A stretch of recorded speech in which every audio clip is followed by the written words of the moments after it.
Hello and welcome to the Books Crypto Club catch-up on Zoom. It's Sunday, the 10th of October, 2021, and we're here to talk all about all things cryptocurrencies, crypto assets, DeFi, NFTs, blockchains, interoperability, whatever really. We have these meetings every week. We record them, so I hope you find something of interest and of some use. Do remember to click on the subscribe button, smash the like, make a comment, get an alert on YouTube and so on. We never really know what we're going to be talking about. It really depends upon who comes along to the sessions and what's of interest. But quite often we're going to be talking about things like Bitcoin, Ethereum, the major cryptocurrencies. But sometimes we get involved in some quite interesting conversations about other areas as well. So let's see who's going to come and join us today. Robert, hello. You managed to connect okay? Robert's just sent a text message through to say, yep, thanks. So I guess he's not able to speak today. And meanwhile, we've got someone else online who might be able to speak, but has got audio problems. Yeah, I'm through. Yeah, it's Mike again. No problem. I saw you had some connection problems there. I was just hanging back. I think interesting one is Abra. I think they are at the Series C. Talk to a few of the investors. A lot of people like in TradFi, they're investing into crypto. Okay. There's something quite interesting. I think that, there's like gaining some kind of trends. And they also say like more and more they see people from like traditional finance, like bank, like Goldman, something like that, they're going into cryptos. The trend seems to be focusing more and more into Europe as well, because like China started to ban crypto and APAC crypto activities kind of decline. US side, they are not sure about the regulation situations. So Europe seems to be the best place. Like, for example, investors, when their mindset think about like APAC, they think about China bank. So, they're not going to like it. USA, they think about regulation problem. The only problem they have in Europe, we think about tax. So that's absolutely like the least problem among all three. So yeah. And I guess it depends where in Europe they are as well, because we've got we've got at least one person on this call who I think is based out of Portugal, which Fernando, was it Fernando? No, although Fernando is Portuguese, I don't think he's domiciled in Portugal, although I don't know. But Portugal, if I understand it, is very crypto friendly from a taxation point of view. Yeah, quite a few of those are crypto friendly, not just Portugal. I think Germany as well. And that's maybe even Estonia. In a way, maybe even like Liechtenstein, because I work with the crypto company and we're getting registered in Liechtenstein. Okay, so I guess that ties in with, is it Bank Frick, which is Liechtenstein? Yeah, Bank Frick, exactly. Yep. Rails Bank Frick, or the other thing. But the regulator as well, they are quite okay with that too. Okay, and I guess it depends as well as to what you're trying to achieve. As a personal crypto investor, you're probably interested in taxation regulation. Yeah, true. Yeah. Whereas if you're a business, you're looking for a bank that will actually let you open an account. Yeah. That's good. So did you go to many of the presentations at the Token 2049 quite a few of those, event? Yeah. Well, one with Diversify, one with Coinbase. The Coinbase one is interesting. They have like graph and showing like all the analytics they see like behind how investors are investing, the trends, why did they sell it, the kind of things. Okay. Really interesting. Like, for example, we talk about the yield, people doing like yield farming. Most of the people, like about 24% of the people who are doing yield farming, they leave the market also within like 24 hours. So they say that most of the reason behind it is because like yield started to decline and then the investor immediately switch to another one. Okay. So that's something interesting about the insight they get from that. Okay. And I guess the thing about yield farming is that it's been a real growth area in the whole DeFi space. DeFi, exactly. With more and more companies getting into it, which again, it's a shame that Robert can't actually speak on that, because I think he's got some interest in that space. So fair enough. Okay. Yeah. And May, are you able to say hello? Hello. Hi. Yeah, hi. Sorry, I missed the first few minutes. So is this just an introduction? Yeah. We're just saying hello to each other. We never know who's going to come onto these calls. We never quite know what we're going to talk about. But when I see people coming online, I just say hello and say, come and switch your microphone on and say hello and maybe say who you are and what your interest is.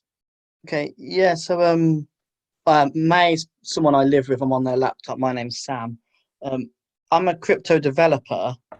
I've been developing on Sol since probably 2017, doing smart contracts. Started on Ethereum, and then carrying on now onto Binance, but it's the same code, so it's just the same sort of stuff. Okay. I've been a web and software developer for much longer than that. But yeah, I'm coming from the viewpoint of looking what I should be developing next, or how I can get investments for what I'm developing, or just staying on top of the trend basically on what I'm doing. Okay. Yeah. But is it saying you develop on Sol, by which I think you mean Solidity as opposed to Solana? Because I think some people that's it. Yeah. Yeah. Okay. I was just getting confused from it because you hear people using both terms at times. Yeah. So that's good. Okay. So how long you been in? You're saying you got into coding on Ethereum in 2017, was it? Got into crypto in 2017, and that's when I started developing smart contracts. So like looking at token development, and then did some small stuff back then. Built one this year where we raised about $80,000 in pre-sale, okay. And it kind of went up for the first week or so, and then didn't go anywhere, and then just slowly died down. Okay. So I'm looking now for the next thing I do, not to do that and to carry on growing. Okay. Yeah. So are you looking for like smart contract work or coding and that kind of thing? Yeah, or like just ideas of like to make sure that my next project doesn't just flop like the last one did. Oh, fair enough. Yeah. Well, that was the whole thing about 2017, 2018. There was a lot of development going on into projects that kind of disappeared into thin air. And some of them have survived and some of them have developed and that kind of thing. But did you say you're developing on the Binance platform now? You say BNB? Yeah, more into Binance at the moment, but because Binance is a kind of Ethereum, it's the same code base. Okay. So I can literally take a token from Ethereum and put it onto Binance. Okay. And in fact, have they replicated like the smart contract standards as well? So where you've got like an ERC20 in Ethereum, is it a BP20, I think? Yeah, it's a BEP20, is it, or something? Yeah. Yeah. Okay. Yeah. So at least that keeps it all in line. That's good. So you do getting involved in like any NFT type developments on Binance platform, because they're growing quite rapidly on that. Well, that's it. That's why I've come into these sort of meetups, because I didn't understand. Well, I didn't think there'd be that much demand for NFTs. So I stayed on the token or other smart contracts, doing other smart contract development, and then like NFTs group like took off, and I was like, oh, I should have done that instead. Yeah. And now that's why I'm here looking like what I should be getting into. But mostly it's been just tokens that I've been doing, and then we recently looked into me and my team. We looked at developing and like more of a platform like PancakeSwap or SushiSwap, where we could put more current features on, and then we could get into the NFTs, doing an NFT marketplace or something similar. Okay. So yeah, I might be doing that next. Well, it's interesting because there's somebody who was on this call a few weeks ago, and he's developed a platform called Polaris, if I remember correctly, which is to do with DeFi and yield farming and other things I can't remember right now. But it was really funny because he came onto one of these calls, and then the week after I was in London at the City AM summit, and I ended up bumping into him. And it's like, oh, wow, yeah, kind of thing. So, yeah, so I think you're right. The DeFi, NFTs, yield farming, all this stuff is kind of really growing at the moment. I don't know, was there much talk about that token 2049? Does anyone know? Oh, yeah, I think they talk a bit about Sweet Spot as well. They also were there to talk a bit like some yield farming, stuff like that. Yeah. On Swiss Sweet Spot, yeah. Okay.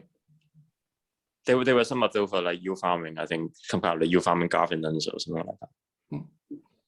Okay, because I know Alex Vazal from Swissborg was over. I think he was on one of the panels at the Crypto AM Summit.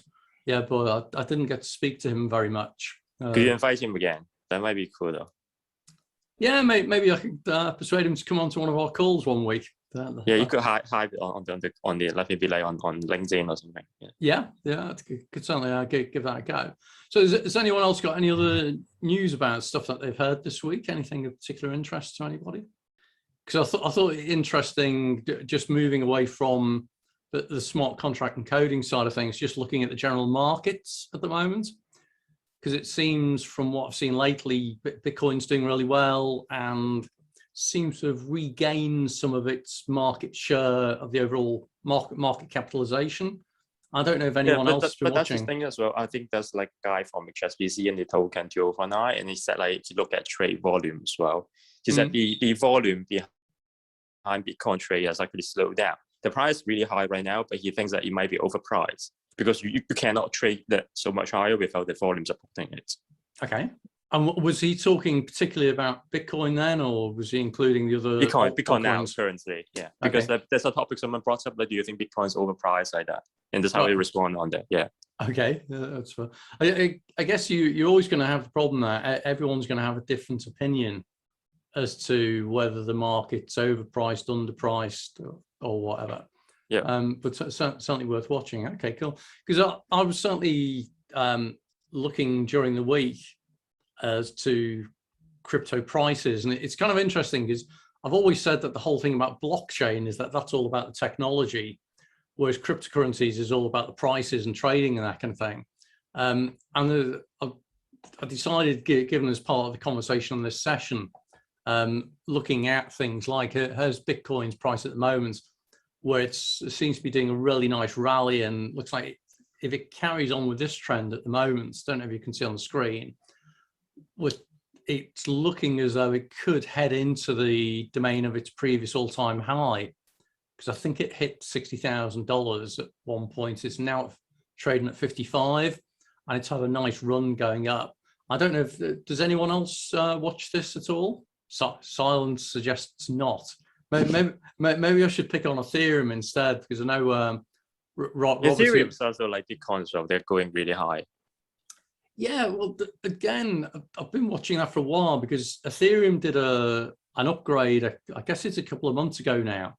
Yeah, which was quite a conceptual, at least important one, to do with how much miners are paid for the gas fee transaction fees. That's right. It doesn't really solve all the problem. The gas fee is still relatively high when you compare to the newer layer 2 solutions or layer 3. So there's still a lot to go, I think. But I mean, after all, Ethereum is layer 1, so you can't really try to do that much on that, I think.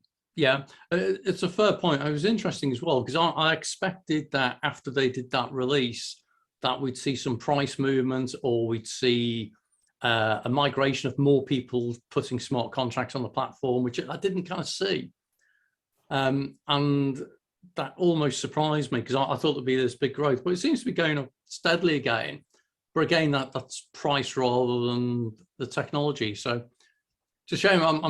I'm sure Robert's probably spitting feathers at the moment. He can't actually contribute and say that much on that, because I know he's a fan of Ethereum, and rightly so, because of its capabilities and that. So, and I don't know, Sam, are you seeing much of a change with as Ethereum introduces new capabilities? Is that having any impact on what you see being done coding wise? Not really, no. It's funny because unless you're actually deep into this space, you never really know what's actually happening and who's doing what and that. And I've seen a bunch of people who've been doing like Ethereum type developments, but now certainly in the NFT space, because we were mentioning NFTs before, because the gas fees are so high, it seems that, you know, a lot of people are going on to either BNB token, or they're using one of the tokens that the marketplaces like Rari, so for Rarible token, some of them seem to be going on there. But I don't know if anyone's experiencing anything different. I think it was Polygon or something similar that someone was using for NFTs because of I think it was the cheapest in terms of fee wise. Okay. I think that's it. There are some other options, definitely.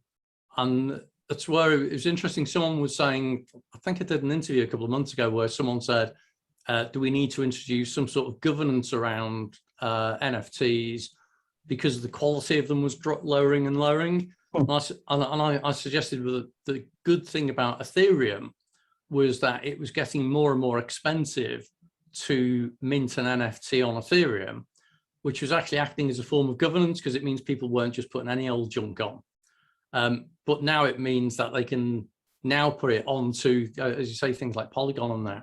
Is there anything that anyone is particularly keen to talk, discuss, or share this evening? Let's try that out. Yeah, can I ask? Yeah, please do. That's the idea of this kind of thing. Do you ever hear, is it the metaverse? Sometimes when I go to these events, I hear people saying, what's the metaverse? Yeah.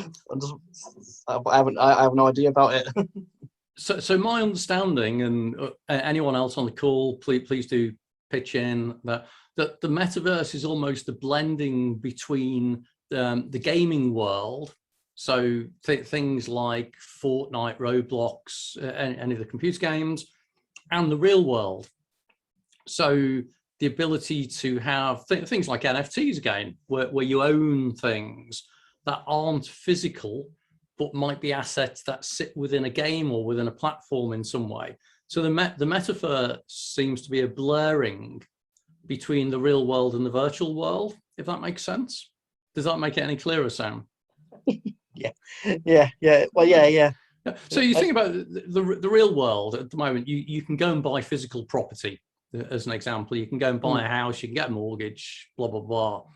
With the metaverse, it may be, whether it's on a game type platform like Axie Infinity, or some other platform, but it might be that you buy some virtual land. So this has been going on for years. So you've had things like Second Life, which is a computer game where you build property and you build land and you buy and sell things and that. So you're owning virtual assets. And that, to me, is what kind of like version 1 of the metaverse was. It was a virtual reality universe. But what I've seen since then is that it's extended beyond just the gaming domain, and it's blending and bleeding into the real world. So the very fact that you can buy and sell virtual assets with real money is kind of a crossover point. So I think in Second Life, you used to be able to buy things using it was called Linden coins. Whereas now there's talk about using cryptocurrency to buy and sell things on the metaverse or on these virtual worlds, and creating exchanges where you can trade the virtual assets that you have. So it's kind of a replication of the real world, but in the computer world, but not just within one computer game. So it may be that you've got an avatar or an outfit or some land which you've got on a Roblox game, and it's the prospect that you can then port that or sell it into a Minecraft game or a Fortnite game or whatever else. So I think it's one of these things that unless you're into it, you kind of don't get it. Yeah. So yeah. So yeah, it's the virtual world meets the real world is the way I kind of describe it. I don't know. So there you go, Sam. So sometimes people will ask questions in this group, and occasionally we'll have people who've got really deep expertise in this space. And then other times they'll go, I've got no idea about that. Yeah. So, but at least we try to be honest on it. But yeah, metaverse is, and tokens to do with metaverses are a really big growth area in the NFT space, certainly. So coming back to NFTs for a minute, if you think the way that a lot of people are using NFTs to act as a representation of ownership of a digital asset, which is digital art. So, it might be a JPEG or a GIF or a movie file or a video or music or whatever. That seemed to be the first kind of or one of the iterations of NFTs. Then you've got things like CryptoKitties, which is this sorry, just go back to the point on metaverse. Is it like a language, like Ethereum, something like that? No, it's more of a community capability platform bringing together of things. It's far more than that. So the way I see metaverse, come back to the NFT thing. With NFTs, you started off with like digital artwork. Then you had things like, actually it was the other way around, in fairness. It was CryptoKitties was one of the first things on Ethereum in 2017. Yeah, CryptoKitties, like, I remember those guys. Buying and selling avatars that could breathe, and you can now they're monkeys and stuff. Yeah. Yep. That's right. Now you've got the monkeys and this kind of thing. So you had avatars, then you had digital assets, Now the thing that is growing in the NFT space is the whole metaverse concept of being able to trade digital assets across gaming platforms, that kind of thing. Does it go through different chains as well? Can do, yeah, I believe wow, so. That's really powerful. Then so it's like interchain operability, like NFT space. So that's where it's probably worth looking at things like Polkadot and Chainlink, I think is another one, of platforms that provide blockchain interoperability. Yeah, yeah. Because certainly I think it was Polkadot that was looking at doing. Yeah, Polkadot. Yeah, they did quite a lot of fields, these things like per field grounds with the Web3, I think, foundation, something like that back then. Yeah. And even though like some people who working with the grounds and things as well. Yeah, it's definitely worth watching any platform that is providing what is known as an atomic swap. So an atomic swap is a like-for-like exchange of an asset on one blockchain with an asset on another blockchain at the same level, because that suddenly allows you to effectively transfer from an asset that sits on, say, Ethereum to moving it onto Binance chain as an example type thing. So interoperability is something I'd say is going to be really, really important in the blockchain world going forwards. Yeah, true. So just going back to that metaverse, with the NFTs, what I was being told at this last event that I was at was that what people are trying to move on to is storing like event when you go to events and you get a ticket, that'll be saved as an NFT on the blockchain, and then like all sort of other digital assets will be stored on a blockchain, and then that will build the metaverse. So that's a form of it. Certainly. Yeah. So I've been doing some work recently about things like ticketing, and NFTs actually make it possible to do some of the stuff that people claim they were going to use blockchains for originally. So anything of where it's a digital asset where you can exchange ownership. So ticketing is a great example of that. So you're right, there are people who are now beginning to use NFTs to do tickets to events. But one of the projects I've been working on lately is looking at doing things like a ticket to an event where you get added benefits. So it's like a members type thing. So you might have a ticket to go to an event. The event is virtual, so it's online. It might be it's an event that's taking place in VR. So you put your virtual headset on, and if you've got an exclusive NFT, then it grants you additional access to either different areas within the venue. So it's a bit like having a VIP pass at a crypto conference type thing, and allows you to go behind the scenes or virtually meet people and that kind of thing. So all this stuff, again, it's another example of the virtual world crossing over into the physical world. So we live in fascinating times, and so some of the conversations that I have with people now about using NFTs to track ownership and transfer ownership, linking into digital assets which are virtual reality, three-dimensional, programmable.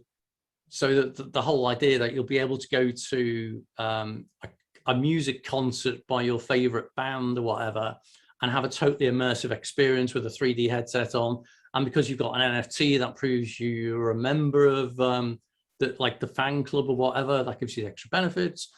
But also it then means that after the event, you've still got that NFT that shows that you own that thing. So a bit like the way people used to collect tickets when they used to go to pop concerts and that, but it allows you to replay that event. Yeah, more artistic as well, is it? Like there's you talk about the arts part. There's like a lady as well called People Pleaser. She was in the 049. Okay. And yeah, she talked about the arts as well. Like, there's lots of art thing within the NFT space. And even some of the tickets that you talk about the tickets, and they have like an actual piece of art by the artist, like graph or like picture or something like that. Yep. In fact, there was an exhibition in London a few weeks ago, which was from one of the UK crypto artists who's been developing NFTs, I didn't get to go to that, but very much what you say, it's a real growth in the digital art side of things. Be curious though, could you do an NFT with, say, like an actual asset, not digital asset? Maybe, for example, like a real estate, something like that. Yep. So I was an advisor a couple of months ago to a physical art auction, and it was an auction of Russian fine art. So that this particular gallery, which is based in London and Moscow, they ran a fine art auction where it was physical art, so same as normal, traditional thing, but with an option, if you wish to purchase an NFT to represent the ownership of that asset. So that was the beginnings of things. The challenge you get at the moment with bringing together physical and virtual is, how do you tag the physical item? So it's not as easy as just sticking a barcode on the back of it, because you could copy the barcode, stick it on another piece of artwork, and there's no proof which is which. So there is this challenge about authenticity, provenance, and ownership, which NFTs over time will solve. So we looked at things like we would take an ultra high resolution photograph of the original artwork, and it would be that which would be stored as part of the NFT metadata as proof. So if you get ultra high quality photos of oil paintings, you can actually see the brush strokes. So you can detect that, it's an original painting and not a replica and that kind of thing. So there is definitely this crossover, and the project I've been doing out in the States, or what one of the projects was doing there, was looking at how you cross them over. On the ownership. So, for example, assuming that you talk about the Russian art part, right? So how do you have to show like the ownership of the piece of art? So, for example, like assuming I own the NFT, then how do I prove that actually I'm the owner of this piece of art? And there's like custody and all this kind of thing. How did they resolve it? So this is what I was working with them on to resolve, because it is all early days on this, and we experienced a number of challenges that we may manage to overcome. One of the biggest ones is that ultimately you can sell a piece of digital art, physical art. You can associate that with an NFT. You can then trade the NFT, but then someone might go and physically trade the physical art separately and not mention that as an NFT. So we were trying to work ways around how you would address that, and it's not fixed yet. So this is something that, if you look at some of the art houses like Christie's and Sotheby's at the moment, they are getting quite heavily into NFTs. But it's typically things like Beeple, where it's NFTs which are digital ownership of digital assets, and that's a little bit easier to manage than digital ownership of physical assets. So this is where I've been doing some interesting stuff with the US company on that kind of thing. But unfortunately, I'm under a remarkably simple but difficult NDA, so non-disclosure, that I just can't say who they are. I think I described it to someone the other day. It basically says, if you admit that you're working with us, you will disappear, type of thing. So maybe not quite that strict, but it is quite a thing. Hey, so we've been joined by Dinesh. Good evening, or afternoon, or morning, depending upon where you are in the world. Good evening, Gary. Good evening, everyone. Hey there.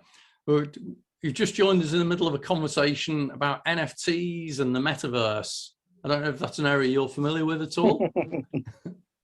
Yeah, NFT, yes. Metaverse is something somebody has come up with. I heard about it recently in the news. Mm-hmm. I don't remember the details, to be honest, but I heard the I'm describing the metaverse as a gradual merging of digital world or virtual world with physical world. So that's kind of an interesting one there. Cool. So Dinesh, these sessions are always just open to conversation for people to ask questions, share ideas, knowledge, or whatever. Have you come along today? Anything in particular you'd like to ask or answer? Actually, I joined your section a couple of weeks back, if you remember, Yeah. Gary, and yeah, last week I could not join you. Yeah. Today, yeah, I thought I'll just join in and see if I can learn something, basically. So I'll listen in. That's great. Ask you as needs be. Yeah. Was it you that hosted the IIT blockchain events a few weeks ago that I came to as well? Sorry, did I host them? No, I thought you were part of is it the IIT? So the Mumbai IT group. Yeah. Yes, I was. I'm an IITian, but I was not part of that. The organizing thing. Ah, okay. Yeah, but I was there. I was there. Yes. Yeah. Okay, that's good. Yeah. So no questions for anything this evening then. No, not as of now. Thanks, Gary. Okay, that's fine. It means we can go back to Sam, because Sam was asking some good questions which were quite difficult to answer. Go on, what else have you got to throw at us, Sam? The more the merrier. Okay. Yeah, okay, I've got more question. With NFTs, what's to stop me, or to stop anybody, taking a really expensive one, like just copying the image, Yep. and then just uploading the same image as a separate NFT? Nothing whatsoever at the moment.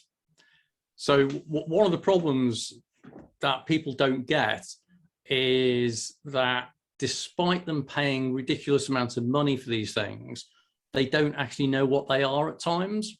So I've actually run a few sessions, and I'll share in a link to the YouTube video afterwards, a link to another YouTube video I've done, which is on what an NFT actually is, because there are multiple layers to an NFT.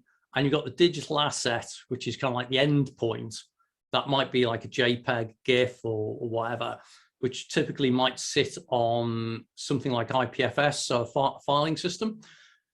There's nothing within the NFT with the current NFTs. So you look at, you're talking about smart contracts before. A lot of NFTs at the moment are written using the ERC 721 standard. Yeah. Typically, there's nothing in there that will prevent someone from accessing an end asset.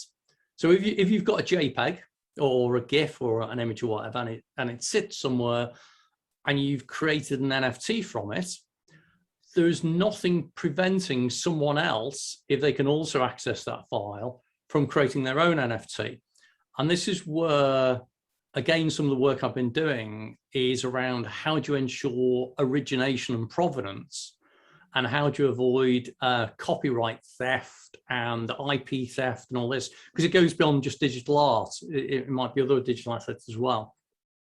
So one approach is that you provide a verified, authenticated, gold-plated stamped evidence that the initial wallet that mints the NFT is the credible one.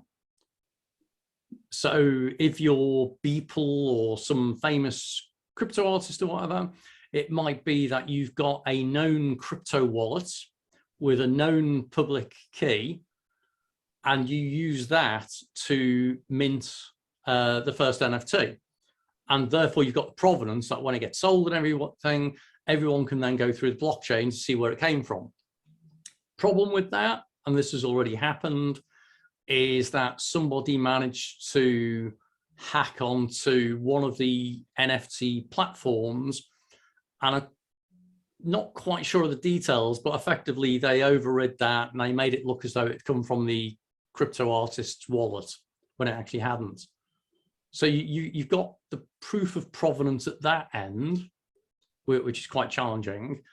And then you've got the thing that you can't stop one. If you can access a JPEG file now on the web, you can create an NFT from it. The only thing that might stop you currently, because again, I'm working with another company looking at how we'll overcome this through cryptography. The only other thing that will stop you from doing that at the moment is the law where you are relating to IP theft and ownership. So the answer to your question, Sam, of how do you stop it, is that with the current architectures, you can't. But there are companies, including one that I'm working with, who are looking at working out new ways where you'll end up with effectively the end asset cryptographically secured. So think of it as being, it's got a cryptographic hash, so you can't actually see it unless you've got the key to it. And that then prevents people from copying it and accessing it. Does that help with that question? Well, yeah, I understand it. I just was checking that there was like I wasn't missing something obvious about copying the digital assets from other NFTs. Yeah, so it comes down to, it's like the old thing of, if you go and take a photo of the Mona Lisa, yeah, you've now kind of got a copy of it. However, most people know that the Mona Lisa isn't actually a photograph, it's painting. So you got that kind of something. And it's the same with NFTs, that anyone who's sufficiently into the NFT world will know ways of checking back. So I've been doing some stuff with a law firm around the IP side of things, and what you do to make sure that the smart contract doesn't go and make its own copies and all this kind of thing. But at the moment, the way an NFT is and the architecture around there, it is seriously flaky. And you look at how easy it is, as you say, to either copy the digital asset and create your own NFT, or even cause the trail of custody of the NFT to fail. It's disturbing. If you lose your wallet, then you've lost access to the NFT. If there's a problem with the smart contract, then you've lost access to the NFT. If there's a problem with the blockchain it's running on, then you've lost access to the NFT. And if the location where the end asset is stored, so probably not IPFS, but something a little less resilient, if that goes offline, you've lost access to the NFT. Yeah. So, I think I've done a video which identifies about 6 areas of significant concern that can go wrong. And it's crazy because there's these 6 big areas. They're not actually that unlikely to happen. And people are paying millions of dollars for these things. Scary. Yeah, so basically the 3 things that you listed, Gary, it is as if everything that could be wrong, that could go wrong, is wrong with it already. If I may put it like that. Yeah. It's nothing new, and it's a great example as to how people pick up on technology and start using it without realizing the limitations of it. Yeah, because there have been NFTs sold for something like $40 million or something. So that means that is kind of not secure from what you're telling. But I implicitly actually assumed, and maybe incorrectly, of course, now it is confirmed, that it is secure and, the ownership is proven. And of course, ownership is proven, but it can be duplicated. Yeah. That's what you're saying. It depends what you're using to verify the ownership. So the ultimate is for the ownership is represented by who owns the wallet, and the wallet who owns the keys to the NFT. Or rather, sorry, that's technically not quite correct. The wallet owns the keys that control access to the smart contract, and the smart contract manages the control of the NFT, and the NFT points to the end digital asset. So yeah, there are all sorts of risks in that. So Sam, good evening. You join us when we're in the middle of talking about NFTs. Hello. Yeah, sorry I'm late today. Bit of a busy day today. My wife's not so well with COVID and work, marking week at work. But NFTs are certainly a very hot space. I must confess, I haven't jumped into it. I don't understand something. Well, I know we've had this conversation, but I really don't understand it more so than the rest of the crypto world. I know you can make some very, very good money on it, but haven't dipped my toes in, so to speak. Interested in it though. Yeah, well, as I was saying before, and I can recommend, I get to do the YouTube bit, that if you check in the comments below, there'll be a link to the YouTube video that I produced about NFTs. So there you go, so you'll be good on that. Yeah, but yeah, it's a very interesting space, and it's fascinating how many people are putting money into something that they don't understand. But I saw the same thing in 2018 with the ICO space. So some of you might be familiar with initial coin offerings and how they were used to raise loads of money. And the number of people who I met who put quite substantial sums into ICOs without actually knowing what it was they were putting their money into was quite scary. You know, so some people really do have more money than sense at times. So anyway. And talking of money and that kind of thing, the great thing is some of you may have noticed that Bitcoin went up this week, just as Sam lost access to his mobile phone. Is that right? That is true. Yeah, that is true. Yeah, I really did lose access to it for 4 hours. It was a deep worry because, you know, I've got my crypto apps on there, and, you know, obviously I've got my seed phrases and stuff like that, but there's been a lot of work to do it all over again. You know, I wasn't really up for that. But yeah, it was a anxious 4 hours, and as I was teaching, I couldn't even look for it. Yeah. So this is a really great point to emphasize to anyone who may be new to the crypto space.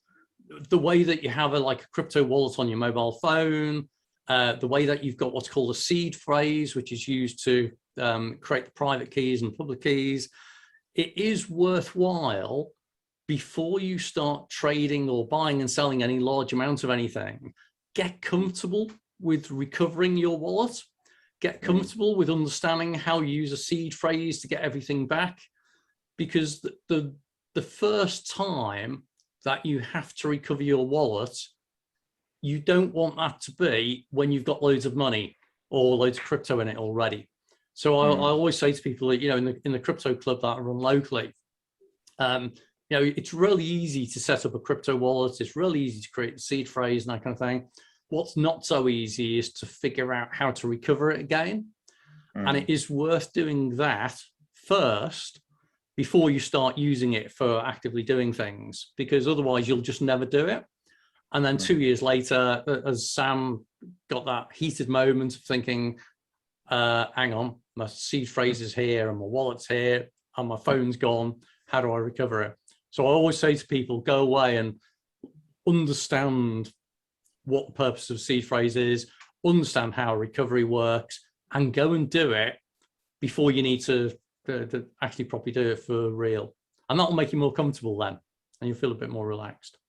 So. But that's the thing, that there's like so many different kind of ways to handle your wallets nowadays. Is that like you could do like maybe somebody on like web kind of things, someone on like a mobile device, but some other people they do it on like a USB drive and kind of thing. They call it like a security device. Actually, they have to invest in it. I know that people who actually pays like I think $20 for one of those piece of things, something like that.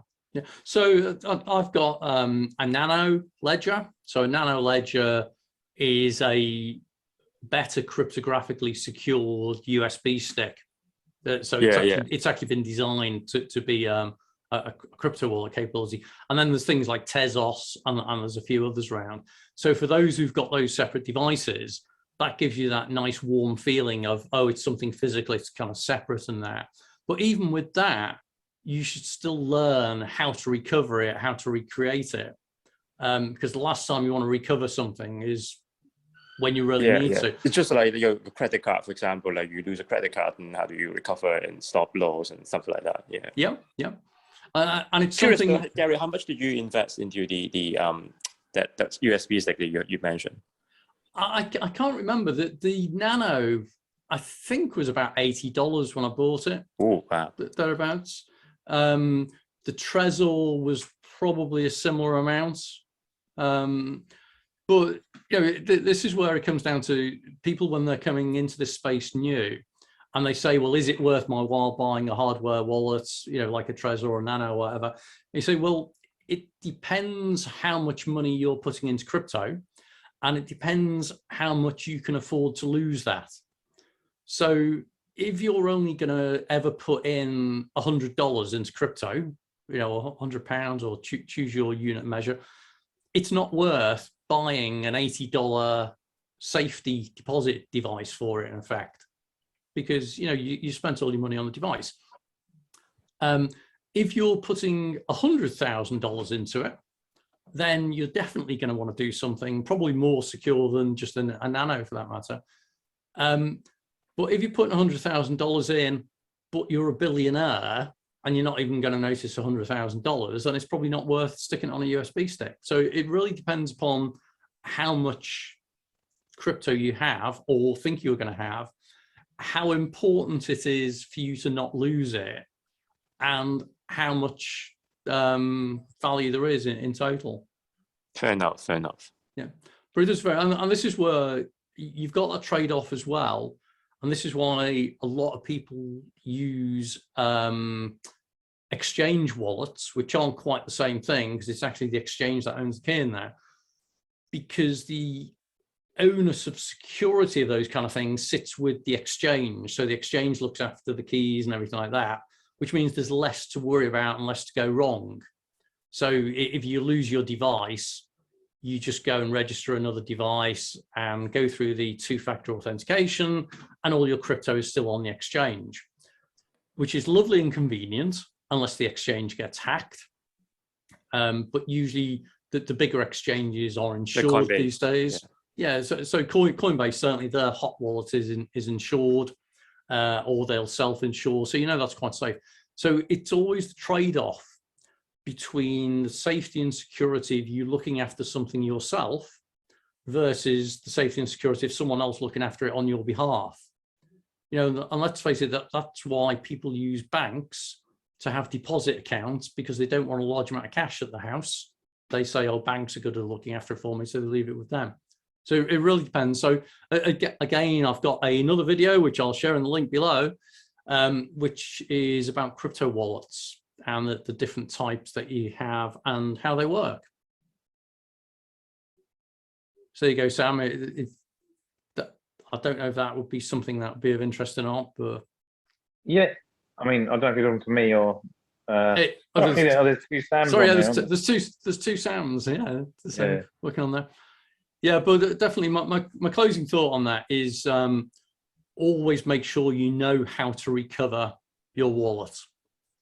Whether it's a hardware wallet, whether it's a software wallet sitting on a mobile phone, whether it's a wallet sitting on an exchange or whatever, and never have too much. If it's important to you, never have too much in the one place. So this is the other thing. I think a lot of security people talk about, if you've got a sufficient sum that you need to be worried about, split it across multiple devices, multiple platforms, and multiple places.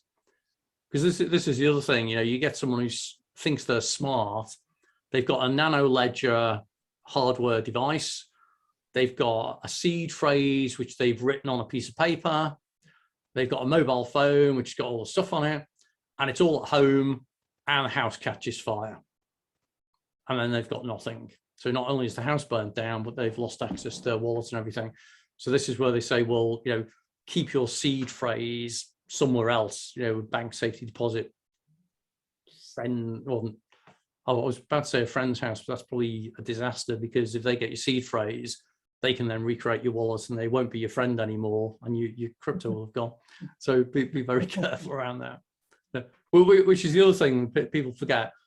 You're always told don't share your private keys, but quite often people forget to mention don't share your seed phrase, because your seed phrase can be used to recreate the private keys. Have I worried anybody? It has. I think it's something that people do think about. I mean, if the problem with a nano, like you get those scare stories where we've seen like people have lost their nano ledgers, or they've stupidly, like people that got into Bitcoin really early, bought like £100 worth and then never thought about it, and then until we got big in the news and realized they had millions. And then there's that story that he's got, that guy that he's got like something like 400 or 500 millions worth. Yeah, it's in the council's gift, and the council are just being so myopic. He said, look, he'll give them like half of it if they're just half of the Bitcoin. And the council's now starting to realize how much the Bitcoin's worth. And councils are very, very lacking in resources. So, if I'm sure the council I live in would love a £250 million. That wouldn't go amiss. Just what a council wouldn't, because it's not their line of business. They won't be interested in it. But bizarre as it is, councils don't focus on the money very often. They like spending it. They're not too worried about generating the income on it. But coming back to your point about the nano, even, I've been astounded because of some of the stuff I've been doing around, funnily enough, helping, you probably can't make that out, but that is much smaller than a USB stick, but is ultra secure, way better than anything that like a nano or a Trezor or whatever. But you speak to some people who are storing on behalf of like hedge funds or clients or whatever, millions of dollars in equivalent of crypto keys on the wallet. And they go and take a nano device down to the safe in the vault, in the nuclear bunker. Is it what they call cold storage? Yeah. But what they don't realize is that it doesn't matter how many armed guards are around the perimeter and all this kind of thing. If I get your seed phrase, if it's only using a relatively basic form of signature scheme, you know, it's not multi-factor or whatever. If I get the seed phrase, I can recreate the keys, and I don't need that wallet, which means I can then go and move the funds, because the funds actually sit on the blockchain and the keys just give you access to it. So, anyone got any other questions or comments or thoughts or anything? I've got something totally unrelated. It's quite odd. I was watching earlier a very, very strange interview with Gene Simmons and Altcoin Daily. Okay. And Gene Simmons, like Altcoin Daily, they're so in awe of the fact like Gene Simmons has done an interview with them. They just let him speak, and it's just absolute. It goes from. It's so convoluted. It's like watching like a 80-year-old man with ADHD, but he's very interested in crypto talk, and it's just absolutely the most bizarre crypto interview. There's some real points of wisdom, and then just some totally unrelated stuff, which he starts talking about history, and he opens by talking about history and like what this sign means with the archers, the Norman archers, and it's just like like the 35 minutes of nonsense. It's great. Gene Simmons is a fascinating guy because he was one of the guys behind Kiss, the rock group, and he's a very astute businessman. If you look about how Kiss has taken its journey, you know, the fans love them and everything, but it's been run incredibly well on a commercial basis, and I think it's Gene who's driven that. And he started getting into crypto a few years ago. And yeah, I think he's now at the point where he's so deeply into it that some of the things he's saying are probably not so easy to understand. But yeah, okay, it's probably worth checking the video out. As long as he doesn't break into Detroit Rock City or anything partway through it. Unfortunately not. But yeah, definitely worth a watch. It's 35 minutes long, but it is just crazy. Is that on YouTube then? Or? It is on YouTube. Yeah, it's one of my favorite YouTube channels, Altcoin Daily. Okay, so there you go, folks. Check out Altcoin Daily for the Gene Simmons interview of Another World of Bizarreness. Definitely, that's good. Okay, thanks for that, Sam. No, just one more question about NFTs. Yep. So, is it do people generally make money by buying and selling them, or is it people, or is it the people that are minting it and making it and doing the images? Is it more them that are making the money? It's a mixture of all of the above. So one of the nice features about an NFT smart contract is that it usually has the capacity coded into it for the originator, so usually the artist, to get a commission every time the NFT is resold. So this is why digital artists like them, because in the past, if you're an artist, you sell a piece of work, you get your money, and then someone resells it and the value goes up and resells it, but you never get to see any more of the money. So NFTs got this ability built into them to keep giving some commission back to the originator. So there's real growth in that. Some people are just trading NFTs. So you look at CryptoKitties, that was the classic one, where people were just trading CryptoKitties like they traded Pokemon cards, and the value went up because certain ones were worth more than others. And then other people are buying NFTs simply for the bragging rights of saying that they own something. And particularly in the art world, a lot of the impetus behind art is just being able to say that you own something, and an NFT provides that. So, you know, the very fact that you can say you own, in the traditional world, a Canaletto or a Vasco da Gama or whatever, in the art world, it's very powerful for you to be able to say that. So some people are buying NFTs just to be able to say that they own the original artwork in some way, even if it's in digital form. So the answer to your question was all of those things that you said are all reasons why people get into them. So hopefully that has answered that. We're just on 8 o'clock. So what I was going to say is thank you everyone who came on and joined in today. For those who didn't make it, you can obviously watch the video afterwards, which you may be doing. But thank you everyone for sharing some of the thoughts and ideas. Hope it was interesting, informative to some. Hope to speak to you again next week. Have a good one. Thank you. Gary. Okay, bye now. Bye. Bye.